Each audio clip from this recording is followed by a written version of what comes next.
como nosotros aquí somos conspiranoicos, por definición, y pensamos, algunos pensamos, y muchos de los que nos siguen, pensamos que el mundo que hemos conocido y en el que nosotros hemos vivido y hemos crecido se está acabando o nos lo quieren quitar, es importante que estemos preparados. Y si mis hijas están fuera del sistema y están en una situación fuera del sistema y no quieren tener hijos dentro del sistema, y dentro del sistema significaría ir al hospital, ir a hacer esas ecografías. Si queremos hacer eso como se hacía antiguamente, ¿qué es lo que vamos a necesitar, ¿no? Pero para mí el razonamiento es claro. La evolución como especie necesariamente ha tenido que hacer a la mujer perfectamente diseñada para parir. Perfectamente diseñada. No puede ser. Algo estamos haciendo mal. No podríamos estar aquí. No podríamos estar aquí. Nuestros antepasados no tenían acceso a Si un una de hospital. cada 4 mujeres de nuestros antepasados hubiera necesitado una cesárea o se hubiera muerto ella o el bebé. No puede ser.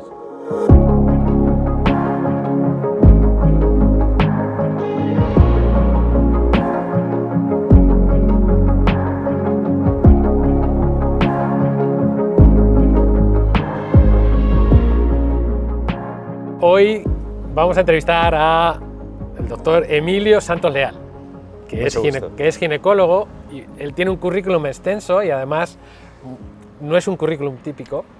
Y bueno, pues él es médico especialista en ginecología y obstetricia y también en psiquiatría, que no está mal, eso último ahora nos viene muy bien a casi todos, pues los tiempos que corren, licenciado en ciencias físicas. Lo que a él le inquietaba o lo que era su área de interés era buscar una asistencia al parto más cercana, aquello que ha sido toda la vida, a lo que la naturaleza tiene previsto. Bueno, más que más cercana o más acorde con lo que ha sido toda la vida, yo diría más acorde con la esencia del ser humano. Yo no quiero recuperar el parto de hace 500 años, quiero recuperar el parto de hace 1.000.000 de años. 1.000.000 de años, bueno, vamos a hablar de eso entonces. Bien, entre los años 2003 y 2016 asistió el parto en domicilio, desde el convencimiento de que es el medio más saludable, más seguro y más alegre, más gozoso, tanto para la madre que está dando a luz como para el bebé que está naciendo, ¿no? Y tenemos dos momentos de transición en la vida, el nacimiento y la muerte, que son los más importantes y que debieran respetarse al máximo, ¿no? Y son los que menos se respetan, en mi opinión, y justo de eso podemos hablar. Interesante observación, sí. A través de sus artículos y trabajos de investigación, ponencias internacionales, ejercicio diario de su profesión, sigue trabajando por la difusión de un modelo de asistencia que, basándose en la evidencia científica, prioriza el respeto a la fisiología. Tú has hablado de hace 1.000.000 de años, y entonces la pregunta obligada es, ¿qué nos ha ocurrido como especie? ¿Por qué las mujeres hoy ya no saben parir, o parece que no saben parir? Efectivamente, esa es realmente la pregunta que me hice yo. Y la respuesta para mí era, no puede ser que las mujeres se haya deteriorado su fisiología de tal forma que hayan desaprendido cómo parir. Yo decía, no puede ser que una de cada 4 mujeres necesite una cesárea porque está mal hecha para parir.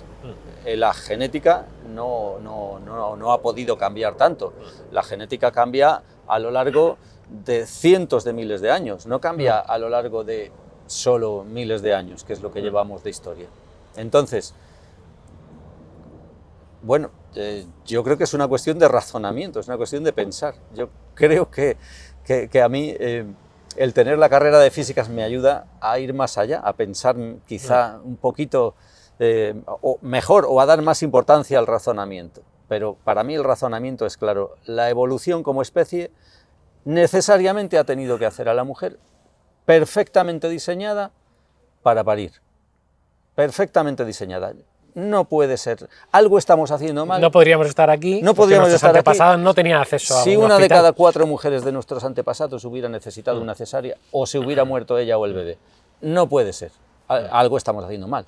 Y claro, en mi camino, viendo qué estamos haciendo mal, pues he ido descubriendo cosas. Primero yo, sin saber nada, antes de empezar a trabajar en esto, cuando ya empecé a pensar en ello, yo pensaba que era sobre todo la postura.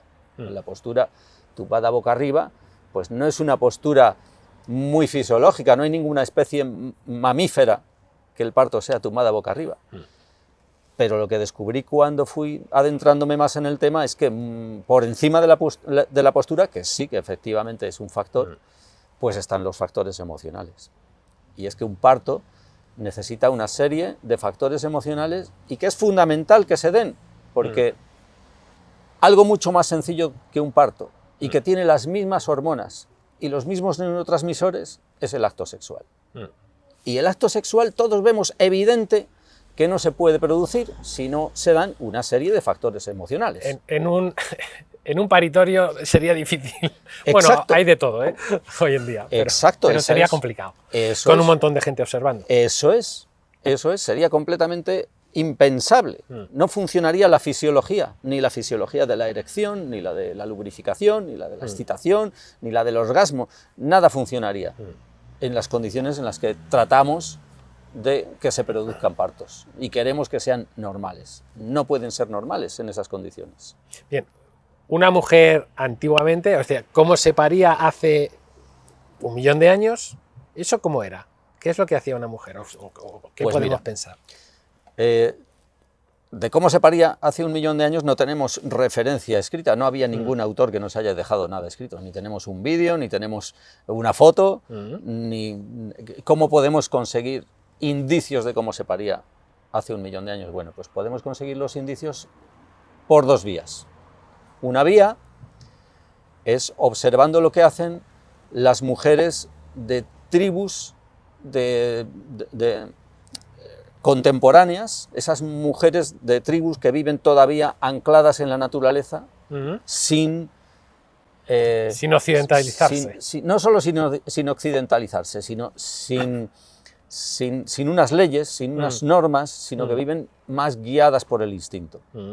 Y de esas tribus sabemos que ni siquiera paren en casa. Las mujeres de grupos sociales que viven integrados en la naturaleza, cuando sienten las primeras contracciones, se alejan de lo social y se van a la soledad, al lado de un árbol, en medio del campo, al lado de un río, y allí ellas solas con su instinto es donde ellas desarrollan todo el proceso del parto, dejan que se desarrolle en su cuerpo el proceso del parto, tienen a su bebé, esperan un poquito, sale la placenta y sin ninguna prisa, pues a lo mejor se vienen con la placenta unida o cortan el cordón ellas, pero ya el cordón está completamente cerrado y vuelven con el bebé en los brazos. Y además tenemos no solo de las tribus que digo que se pueden observar, sino relatos como lo que nos cuenta Fray Bartolomé de las Casas, que tenemos la suerte de que era español y era una persona que escribía lo que veía, y escribió que las mujeres indias, cuando sienten las contracciones, se van al lado del río, tienen al bebé y sin dolor llevan todo el proceso del parto y se vienen otra vez a presentar a su bebé. Y que cuando termina todo eso, se ponen a trabajar como si no hubiera pasado nada. O sea, era un parto sin dolor, nos está diciendo Fray Bartolomé de las Casas. Y luego, esa es una de las dos vías que digo para tener indicios de cómo era el parto hace 1.000.000 de años. Pero la otra vía es las especies animales más cercanas a nosotros. ¿Qué hace una hembra chimpancé para tener un parto? Pues lo mismo. La hembra chimpancé no tiene el parto en grupo social, no solo no es grupo social de hombres y mujeres, sino que tampoco es grupo social de mujeres, como dicen muchos. Se va a parir sola.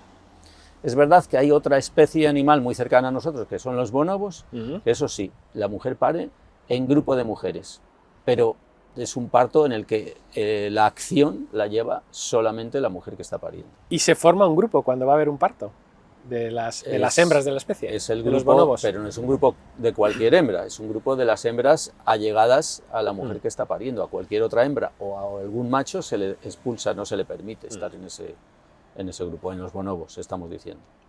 Como nosotros aquí somos conspiranoicos, por definición, y pensamos, algunos pensamos, y muchos de los que nos siguen, pensamos que el mundo que hemos conocido y en el que nosotros hemos vivido y hemos crecido se está acabando o nos lo quieren quitar, es importante que estemos preparados. Y si mis hijas están fuera del sistema y están en una situación fuera del sistema y no quieren tener hijos dentro del sistema, y dentro del sistema significaría ir al hospital, ir a hacer esas ecografías, bueno, las clases preparatorias para el parto, todo esto que nos han vendido, que hemos comprado todos durante generaciones, cada vez más, de hecho, toda esa intervención, ese intervencionismo, si queremos hacer eso como se hacía antiguamente, ¿qué es lo que vamos a necesitar, ¿no? Yo estoy convencido de que muchas de las personas que nos están viendo, y muchas de las mujeres, si están embarazadas, seguramente se planteen, a mí me encantaría poder tener esa experiencia que acabas tú de compartir. Claro. ¿Cómo se puede hacer eso? Simplemente, así de sencillo, ponte en manos del instinto. Déjate llevar por la borrachera del parto. Cuando empieces con las contracciones, vas a... Cuando has dicho ponte en manos del instinto, algunos dirán, ¿y ese quién es? No es una persona. Entrégate al proceso. Es el conocimiento que tenemos, que hemos heredado. Claro, ese conocimiento todas las mujeres lo tienen integrado en su hardware, no es algo que tengan que aprender, lo tienen integrado. Si simplemente se entregan al proceso, van a hacer aquellos movimientos, van a adoptar aquellas posturas y van a hacer aquellas cosas que son necesarias. No hace falta nada más ni nada menos. Su cuerpo se lo va a pedir. Su cuerpo va a guiar todo el proceso. Bien. De nuevo, la comparación es con el acto sexual. Si tú quieres que yo te explique todo lo que tienes que hacer para llevar a cabo un acto sexual sin sentir nada, sin estar entregado al instinto, sin dejarte emborrachar por las hormonas que en ese momento te hacen estar como en otro planeta, pues sería complicadísimo que yo te explique todo lo que tienes que hacer. Y te daría una serie de dibujos con las distintas posturas que puedes adoptar, cuál es mejor en cada momento. Dios mío, sería un tema complicado. El problema que tenemos los ingenieros es que tendemos a ser muy así, muy cuadriculados. Pero no, en eso no ha hecho falta. En el parto no hay ninguna postura mejor que otra, es la que tu cuerpo te pida. Te dejas llevar y la que tu cuerpo te pida. Y vas a gemir, no vas a gritar de dolor, vas a gemir de medio dolor, medio placer, porque la oxitocina que está segregando tu cerebro... ¿Qué es la oxitocina? La oxitocina es la hormona del amor, y casualmente es la hormona que usamos los ginecólogos para producir las contracciones del parto, para inducirlas y para aumentarlas. ¿Y por qué? Porque en el parto, ¿por qué en el parto da la casualidad de que la hormona que hace que se produzcan las contracciones del parto es justamente la misma hormona que desarrollamos cuando abrazamos a alguien, o cuando cogemos a un bebé y le damos besitos, o cuando una mujer da de mamar a un bebé? La misma hormona, la oxitocina, es la que se produce en esa situación, es la que se produce en el parto. Es clarísimo, es porque el parto es un evento de la misma esfera, es un evento de la esfera de la sexualidad, la esfera del amor, la esfera del vínculo, de la entrega, del vínculo con otro, y la entrega al que tienes al lado o enfrente. En este caso, la mujer se entrega al proceso y a su bebé, y esa entrega produce, junto con las endorfinas y con la prolactina, pues un estado de borrachera que hace que el parto sea algo placentero. Hay relatos de partos orgásmicos. Hay un porcentaje pequeñito hoy día de mujeres que aseguran que su parto ha sido orgásmico, han vivido la misma sensación, orgásmico, la misma sensación. Y de nuevo mi razonamiento me dice, hombre, si hay unas poquitas personas a las que algo les produce un orgasmo, eso necesariamente tiene que ser que la capacidad la tienen todas las personas, pero reprimida. No puede ser, no sé, caminar por el campo no produce un orgasmo a nadie. Sí, ha quedado claro. O sea, el proceso... Ni a los más raros. ¿Cuál es el quid de la cuestión? El quid de la cuestión es entregarte al proceso. ¿Y qué tengo que hacer? ¿Cómo corto el cordón? Nada, no tienes que cortar el cordón cuando el bebé... Bien, eso es muy importante, porque seguramente es una de las preguntas que muchas mujeres están haciendo. Sí. A ver, cuando tú das a luz en el hospital, tienen que mirar si has roto aguas, y hay veces que si no has roto aguas te rompen la bolsa para que Claro. no entre en sufrimiento fetal, te conectan la oxitocina. Vale, sí, el bebé puede nacer con la bolsa todavía sin romper, cubriéndole la carita. Ujú. Bueno, no pasa nada, porque Yo he visto obviamente en un vídeo, un parto así, que nació con toda su bolsa. Así es, y un parto así no le pasa nada a ese bebé, está dentro de la bolsa y dentro del mismo líquido amniótico en el que ha estado 9 meses, no le pasa nada por estar unos minutos más, le da igual, no hay ninguna prisa, está consiguiendo su oxígeno y su alimento por el cordón umbilical, con lo cual no hay ninguna prisa porque no hemos clampado y cortado el cordón umbilical. Claro, si hubiéramos clampado y cortado el cordón umbilical, antes habría que haberle roto la bolsa, pero es todo así, es todo un proceso en el que hacemos cosas que es necesario que hagamos porque hemos hecho otras antes, si no, no sería necesario. Como seguramente haya personas que también por esta educación que hemos recibido y este lavado de cerebro que nos hacen a lo largo de toda nuestra vida sin nosotros ser conscientes, y habrá mujeres que estén embarazadas o que planeen tener hijos en un futuro. Todo esto del instinto suena muy bien, pero aquellos que somos un poco obsesos del control, pues es algo que nos genera Vale, pues mucha incertidumbre. voy a contar las partes por las que va Entonces, pasando el parto. Sí, porque tú has asistido en casa a los partos. Claro. Bien, y algo le tienes que explicar a la mujer. Claro, vale, yo Bien, sí, ¿y ese orden cuál sería? Bueno, pues ¿Cómo serían las cosas ahí? Mira, ¿Cuáles son tus recomendaciones? cuento todo el proceso. El proceso es que primero estás en una fase de lo que yo llamo preparto, que se puede llamar también fase latente de la dilatación, en la que las contracciones son típicamente cada 7, cada 10 minutos y no duran más de medio minuto, son contracciones relativamente cortitas. Si tienes a mano un smartphone, te puedes descargar una aplicación. Lo vamos a hacer fuera del sistema. Fuera del sistema, sin smartphone. Bueno, Sin pues smartphone. más o menos a ojo de buen cubero tú puedes saber si las contracciones están siendo cada 7 minutos, que es preparto, Más o menos. o cada 4 minutos, o cada 3, o Que cada 2 minutos, ya sería parto. que ya sería un parto de verdad. Y también puedes saber si están durando unos 20 segundos o están durando ya cerca del minuto, que sería parto. 20 segundos serían las de preparto. Cuando es preparto, lo que tienes que hacer es vida completamente normal. Sigues haciendo lo que hicieras cualquier otro día. De vez en cuando te viene la contracción, te interrumpe un poquito tu vida, pero luego sigues. No pasa nada. Cuando ya es parto, pues ya lo mejor que puedes hacer es contribuir como puedas a entregarte a esa borrachera natural que te va a invadir cuando empieza el parto. Es una borrachera, como digo, similar a la borrachera del acto sexual. Y además pasa lo mismo, si tú en el acto sexual no te dejas llevar por esa borrachera y estás pensando en cuánto dinero voy a ganar con la empresa que estoy montando, ¿O cuánto tienes que pagar de factura? o cuánto tienes que pagar de factura, pues Sí. no va a funcionar No, muy bien. eso no funciona. En el parto es lo mismo. Eso corta el rollo. Ya tienes que irte entregando al proceso. Si hay alguien que te acompaña, pues de la logística, mejor que se encargue él. Si tú querías un parto que fuera en el agua, pues esa persona que está contigo es la que se tiene que encargar de que el agua esté todo. calentita y de poner... ¿Qué necesitas para un parto? Toallas, nada más, pues toallas, pero por la limpieza, porque queremos limpieza, si no, no harían falta tampoco toallas. Pues preparar toallas, preparar una botellita de agua porque vas a tener sed, ofrecerte la botellita de agua de vez en cuando por si acaso quieres beber. ¿Qué más tiene que hacer la persona que está acompañando el parto? Por cierto, pues tiene que tener mucho cuidado de no estimular esa racionalidad, ese neocórtex que te hace salirte de la borrachera del parto. De no estar controlando demasiado. O sea, un ejemplo, si tú estás acompañando un parto, es mejor que no preguntes, cariño, ¿quieres un poquito de agua? No, porque eso ya le hace pensar, ya le sacas del proceso. Es como si, de nuevo, es que me encanta el proceso del acto sexual, porque es lo mismo. Cariño, ¿quieres que te acaricie mejor en la barbilla o en la oreja? No funciona así. En cambio, le puedes poner la botellita de agua cerca de la boca y ya ella, sin tener que tener mucha acción mental, la va a coger o la va a rechazar. Es mucho menos invasivo.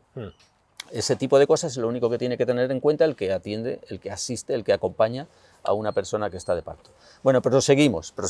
Entonces, estás ya de parto, ya con tus contracciones cada 4 minutos, ya de 50 segundos de duración, cerca del minuto, y esas contracciones van cada vez más cuando llega la contracción, abstrayéndote, ya te cortan, así como en el preparto podías seguir haciendo tu vida normal, ya en el preparto... en el parto ya. Ya no puedes, no puedes aunque quieras, pero además es mejor que no lo intentes, es mejor que ya te entregues al proceso, que ya te dejes llevar por la borrachera. Y haciendo eso es como todo va a ir fluido y rápido. Lo más probable es que la bolsa no la rompas hasta el final, pero la puedes romper en cualquier momento del parto, sale un chorro de agua y ya está, se ha roto la bolsa. Bueno, pues mira qué bien, no pasa nada. Normalmente cuando se rompe la bolsa se intensifican las contracciones a partir de ese momento.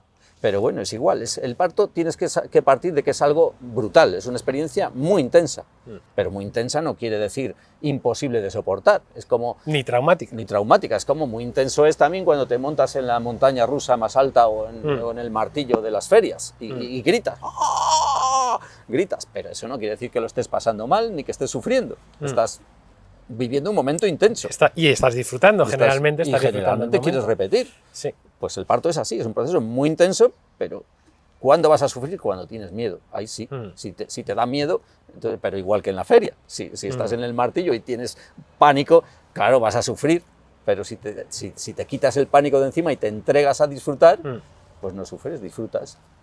Entonces van a irse intensificando las contracciones, intensificando, y va a llegar un momento en que ya las contracciones sientes como que te partes. Yo creo que de ahí viene el nombre parto en castellano.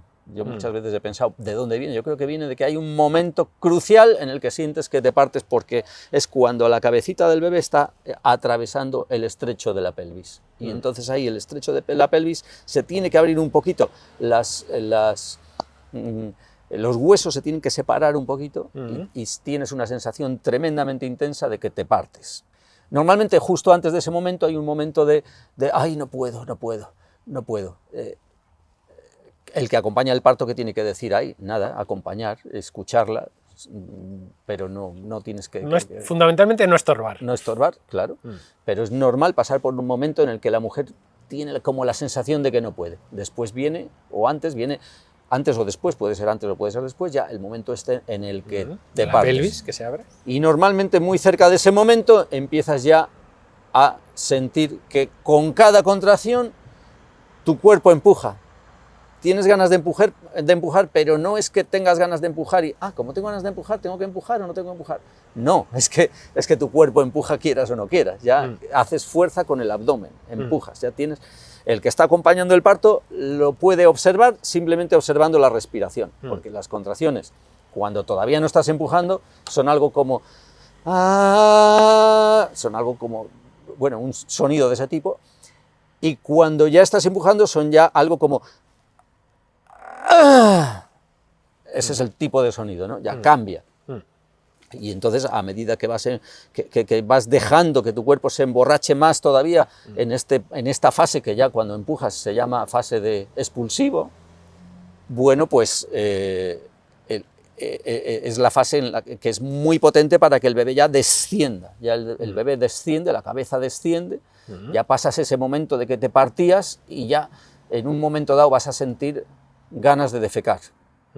Tienes ganas de defecar y probablemente defeques, es normal porque ya la cabeza está apoyándose en el sigma y en el recto, y entonces las heces que tenías las expulsas, y además es bueno que las expulses porque cuanto más hueco hagas por ahí, mejor. Por cierto, otra cosa que tienes que hacer a menudo cuando estás de parto es orinar, por lo mismo, tienes que mantener la vejiga vacía. Tu cuerpo te va a pedir orinar, pero bueno, pues si a una mujer por lo que sea el cuerpo no le pidiera orinar, sí es bueno que trate de mantener la vejiga vacía. Y ya muy cerca de ese momento de me cago, ya viene el momento de me arde, que es ya cuando la cabeza empuja la vulva y distiende la vulva. La vulva se empieza a estirar, se estira, y es un momento que es uno de los muchos momentos en los que dices, madre mía, esto es un milagro. Una vulva que es algo así, pasa a ser algo así, sin desgarrarse, sin romperse. Si tú sigues tu instinto, la postura que el cuerpo te pide, no va a haber ningún desgarro, o si hay un desgarro va a ser mínimo, va a ser pequeñito, no va a pasar nada. Cuanto más te entregues a ese momento, mejor. Pero sí, sientes que te arde esa zona, es lógico. Claro, esa iba a ser una de mis preguntas, porque sí, cuando los que hemos asistido al parto de nuestros hijos, hemos estado en el momento, bueno, depende del sitio también, ¿no? Pero bueno, ahí se realiza una episiotomía, un corte. La episiotomía se realizaba antiguamente. Hoy día debe realizarse solo y exclusivamente si tienes casi la certeza de que va a haber un gran desgarro. Por ejemplo, porque estás utilizando un forceps. Si ves que por algo concreto va a haber un desgarro, vale, puedes hacer la episiotomía, pero no la debes hacer rutinariamente. O sea, que no por sistema. Ha cambiado completamente, como muchas otras cosas de las intervenciones del parto. Es que pasa una cosa muy curiosa.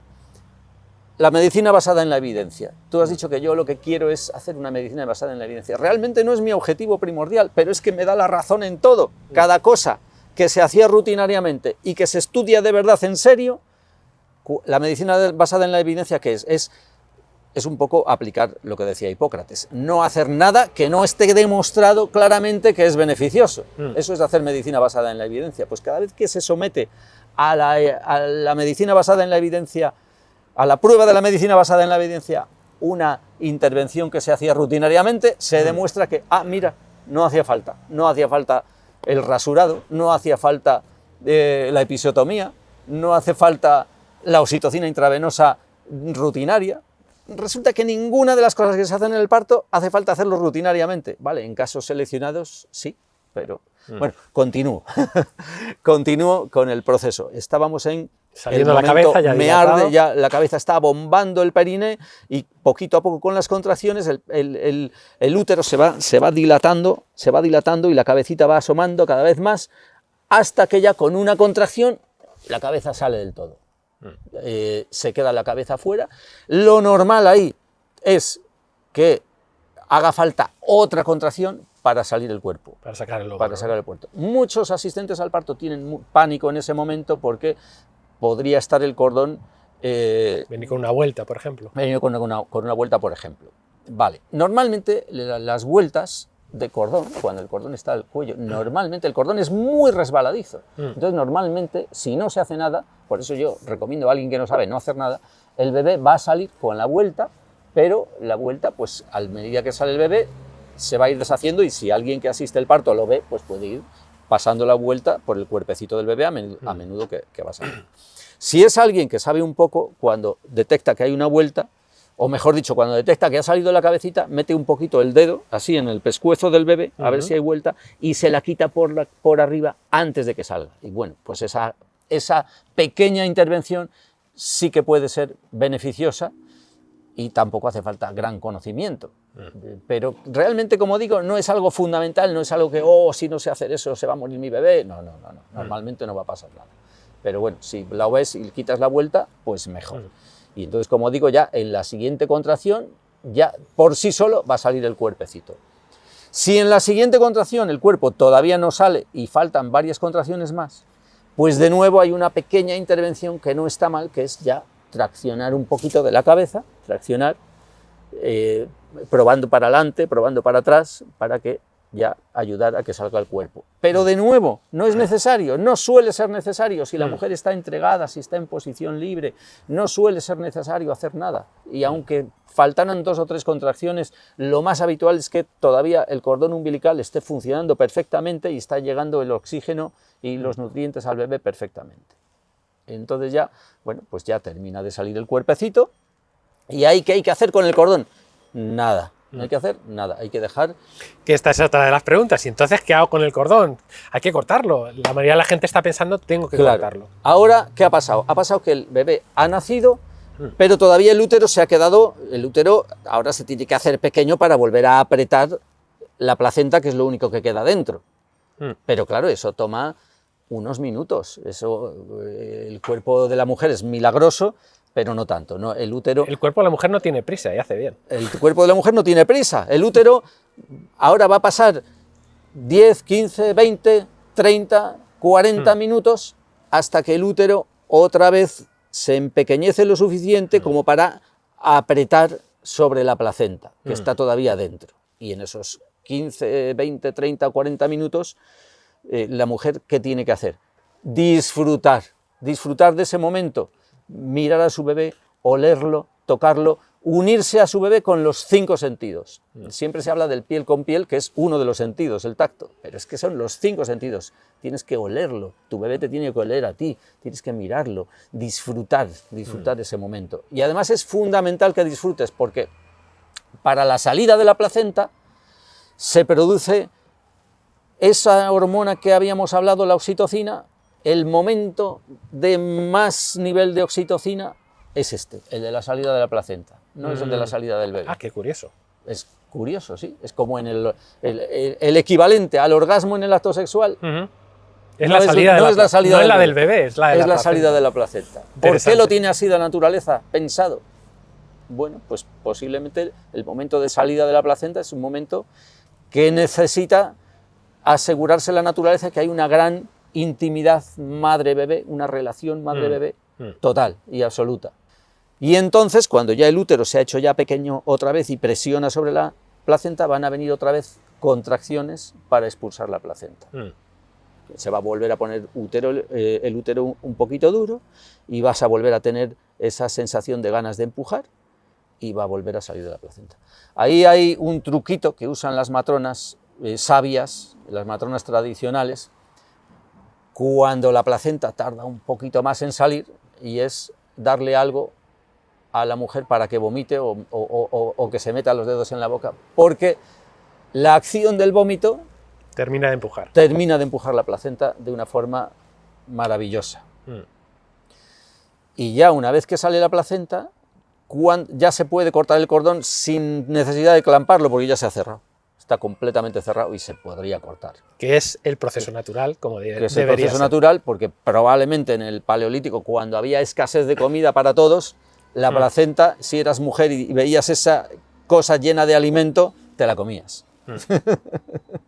Que es lo que hacen casi todas las especies mamíferas, en su estado salvaje. Pero también se puede hacer otra cosa, y es esperar con la placenta unida hasta el día siguiente, si quieres. No pasa absolutamente nada. De hecho, hay muchas mujeres que quieren ese tipo de unión del bebé a su placenta, que se llama nacimiento loto, y que posiblemente, no lo sabemos a nivel científico, pero posiblemente tenga beneficios, porque, a ver, cuando la placenta está dentro y el útero la está empujando, está pasando sangre de la placenta al bebé, que era del bebé, y que le corresponde recuperar. Pero si además dejas que pasen 24 horas con el cordón unido, no es ya solo la sangre de la placenta, es que toda la sustancia del cordón se va a ir exprimiendo hacia el bebé. Y eso tiene células madre pluripotenciales que pueden ayudar, quién sabe, al sistema inmunológico, a prevenir el cáncer. No sabemos nada de eso. Bueno, y de hecho, un estudio reciente que yo estaba leyendo es que esas mismas células madre pluripotenciales, el bebé se las dona a la madre y le regenera el corazón si tiene lesiones coronarias. Pues mira, es impresionante. No tenía noticia. Eso es impresionante. A mí eso me llamó. Sí, eso te lo voy a pasar. Me interesa mucho el tema. Y lo pondremos, lo compartiremos con todos ustedes también, ese estudio que es espectacular. Vale, bueno, es decir, el bebé ayuda terapéuticamente a su madre. Claro. Es impresionante. Bueno, hemos hablado de la madre y vamos a hablar ahora del bebé. El bebé ha nacido y yo he dicho que lo único que tenía que hacer la madre es cogerlo, amarlo, sentirlo. No he dicho darle de mamar, pero no lo he dicho porque el instinto de la madre va a ser ese, va a ser ponérselo en el pecho y el instinto del bebé va a ser buscar el pecho y ya va a empezar a succionar. Y esa succión, por cierto, antes de que salga la placenta, va a contribuir también a que salga la placenta. De hecho, de nuevo, la ciencia, la evidencia científica, fíjate qué cosas, acaba de descubrir que una de las maniobras que sí son buenas hacer rutinariamente para que salga la placenta es estimulación del pezón. Y yo digo, pero bueno, estimulación del pezón, pues déjale que le estimule el bebé. ¿El pezón? No hace falta que se lo hagas tú, matrona. Pero bueno, como queremos sustituirlo todo y hacerlo nosotros porque lo vamos a hacer mejor que la naturaleza, bueno, pues vale, estimulación del pezón para que salga la placenta. Pero está todo calculado, todo perfectamente milimetrado. Y entonces me puedes decir, bueno, pero la ciencia dice que al bebé recién nacido hay que darle vitamina K. Vitamina K porque si no hay riesgo de ciertas... ¿De qué hay riesgo? ¿Tú lo sabes? Bueno, sí, a nivel cerebral, por ejemplo. No, la vitamina K... De derrames en casos muy... de derrames, sí. La vitamina K se da porque... Es un coagulante. Porque se ha visto que hay un porcentaje de bebés que pueden tener eventos eventos hemorrágicos. Hemorrágicos cerebrales. Sí, ese es el más peligroso, pero claro, es muy poco común. Claro. ¿Y por qué un bebé recién nacido, un porcentaje de bebés recién nacidos va a tener mal su sistema de coagulación en la sangre? Pues de nuevo, cuando algo pasa en un 10% o más de la gente, o incluso en un 5% o más, yo me hago la siguiente pregunta. ¿Qué estamos haciendo mal? Porque no puede ser que hace 1 millón de años ese porcentaje de bebés tuvieran derrames cerebrales por no darles vitamina K. No puede ser, algo es que lo que estamos haciendo mal. Pues lo veo evidente. Lo que estamos haciendo mal es que durante todo el siglo XX hemos estado haciendo el corte precoz del cordón umbilical. En cuanto nacía el bebé, clac, clac, clac. Clampamos y cortamos el cordón umbilical. 150 o 200 mililitros de sangre que le pertenece al bebé se queda en la placenta y se tira a la basura. Claro, ¿cómo no va a tener un déficit de factores de coagulación ese bebé? Tiene un déficit de sangre. Pero si hemos hecho las cosas, como digo, dejándote llevar y dejando que toda la sangre del bebé le pase, pues ese bebé no va a tener ninguna carencia de ningún factor. Y sí que va a tener, en cambio, una cosa que muchos médicos se van a alarmar, y es que se va a poner muy rojo el primer día, porque tiene muchísima sangre, tiene mucha más sangre que los bebés en los que se ha hecho clac, clac, clac, se ha cortado el cordón nada más nacer, y al día siguiente o a los 2 días o a los 3 días ese exceso de sangre se va a transformar en bilirrubina y va a estar muy amarillo. Estar muy amarillo un bebé se llama ictericia. Muchos bebés de los que yo he atendido en casa me llevaba las manos a la cabeza cuando luego, por ese hecho normal que es la ictericia fisiológica, veía que se les ingresa en el hospital y se les separa de la madre. Y digo, pero bueno, si es que eso es lo normal, tener ictericia, por eso se llama ictericia fisiológica, porque es normal. Pero como ya cada vez nos vamos olvidando de lo que es normal más, pues hacemos las cosas. Nos asustamos con cosas que no entendemos. Con lo cual, un parto atendido de esta forma no necesita vitamina K. En muchos partos en casa, pues como tenemos todavía el susto de que, ay, es que estamos haciendo no vamos a hacerlo tan diferente de como lo hacen en los hospitales. Bueno, pues si tenemos una farmacia cerca, podemos comprar un botecito de vitamina K y se lo damos bebido.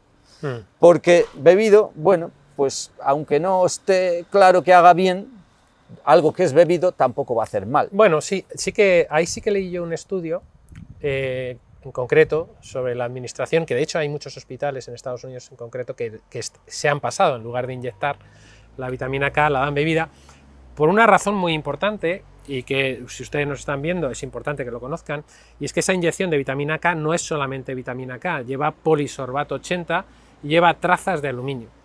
Polisorbato 80 atraviesa la barrera hematoencefálica y traslada esa pequeña cantidad de aluminio al cerebro. Pero si es que además, como le pasó a mi hija pequeña, ¿no?, que nació en Estados Unidos, le ponen la vacuna de la hepatitis B en el mismo día del nacimiento, junto con la inyección de la vitamina K y ese polisorbato 80, tenemos un problema o un potencial problema de acumulación de aluminio que es extremadamente neurotóxico, especialmente en esas cantidades, a nivel cerebral. Algo que para mí es una absoluta aberración, que no tiene absolutamente ningún sentido y que si no estamos atentos es lo que puede acabar ocurriendo en ese parto tan intervenido. Qué interesante todo esto que me estás diciendo. Yo de nuevo te voy a pedir la referencia científica porque quiero investigar ese tema. Eso uno de los programas que hicimos en su momento de Vivir con Salud, lo dediqué precisamente a esto y ahí están las referencias de los estudios, pero yo te las paso. Yo soy físico y mi profesor de física de bachillerato siempre decía, hay que ir a los principios generales. Y para mí mi principio general es el de Hipócrates. Ante todo, no dañar. Entonces eso quiere decir que si algo no estoy seguro de que va a hacer bien, entonces no lo hago por si acaso daña. Y eso me pasa con las vacunas. Por ejemplo, la que has mencionado, de la hepatitis B. Hace nada no se daba a ningún bebé, se empezó a dar porque se hizo el siguiente razonamiento. El razonamiento fue, anda, la hepatitis B es una enfermedad que donde más se transmite en Occidente es en los hospitales y se la estamos dando a todos los sanitarios cuando empiezan a trabajar en un hospital porque es una enfermedad hospitalaria. Por el riesgo de pincharse. Por el riesgo de pincharse, con lo cual, entonces, vamos a dársela también a los recién nacidos, que están naciendo en los hospitales. Ese fue el razonamiento. Ahora ya no se da al nacimiento, sino que se da a los 2 meses. Yo no veo claro que sea una medicación necesaria, pues ante no ver claro que es necesario, pues mejor no lo hagas por si acaso. Pues ha sido maravillosa la explicación. Yo creo que, a mí desde luego no me ha quedado ninguna duda, pero sobre todo yo resaltar lo que hemos comentado, ¿no? Que esto es algo que está en el instinto. Y que si confiamos y dejamos que el cuerpo haga lo que el cuerpo sabe hacer, lo normal es que todo salga perfectamente bien y que no necesitamos tanta intervención, y generalmente cuando intervenimos por algún lado hacemos daño, y es lo que pasa con todo esto. Somos seres demasiado perfectos y demasiado complejos como para mejorar esa perfección. Lo que ya está hecho de esa manera. Así lo creo yo también. Pues muchísimas gracias, Emilio, es un placer tenerte aquí. Me ha encantado. Muchas gracias por recibirnos. Y ya a todos nuestros espectadores, pues iremos viendo más entrevistas así, pero sobre todo nuestra idea es que sean cosas que nos sean prácticas y que nos ayuden. Hasta la próxima entrevista. You said she was just